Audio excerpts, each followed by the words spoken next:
Bayan Bilgafka, xeridag'im shunda ma'lum qilamda. Agar u efendimning qo'lida diginidek necha kilo oltin bo'lib qolsa, uni biz ilib olsa, xil foyda ko'ramiz emasmi? Ha? Voy xo'jayin, ma bir ishchining o'sha bir nima ishini otamsiz, ha? Men uchun ancha tushangachga sizga da'vatlamoqchiman. Siz qarab turib oshna ahmoq bo'ldingiz.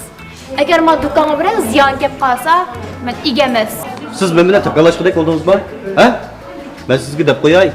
Agar salayda sizni bir yakilib praktik qilib qo'ysin demagan bo'lsa, sizni allburun ishdan boshlayotgan bo'lardim. Bayada ishligingiz bormi yo'qmi? Kechiring xo'jayin, siz bilan gaplashmasam kerakki. Menga berib, men 10 ming kagidek bilezik tumirda yapaman.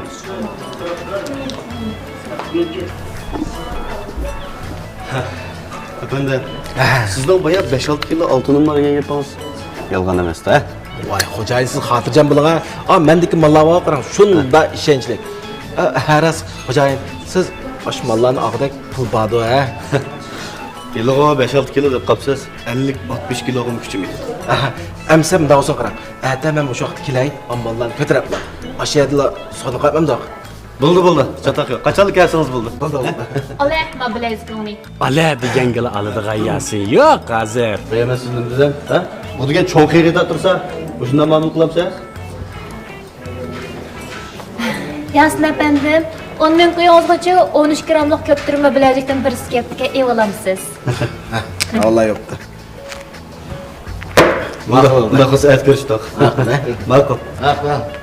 Pul topding, 100 topding degan shu-da yasin, ha?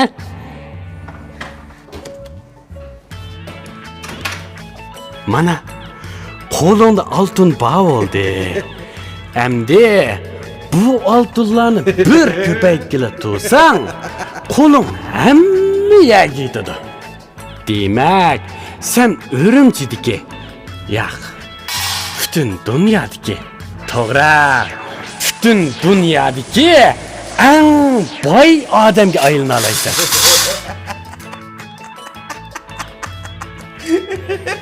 Lekin Yasin, odamda boylik bo'sh bo'ladi.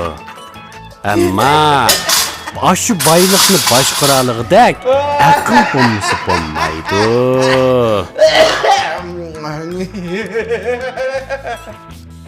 Yasin, rastini desam, oltinlaringga qarab, xeyli ko'zim qizadi.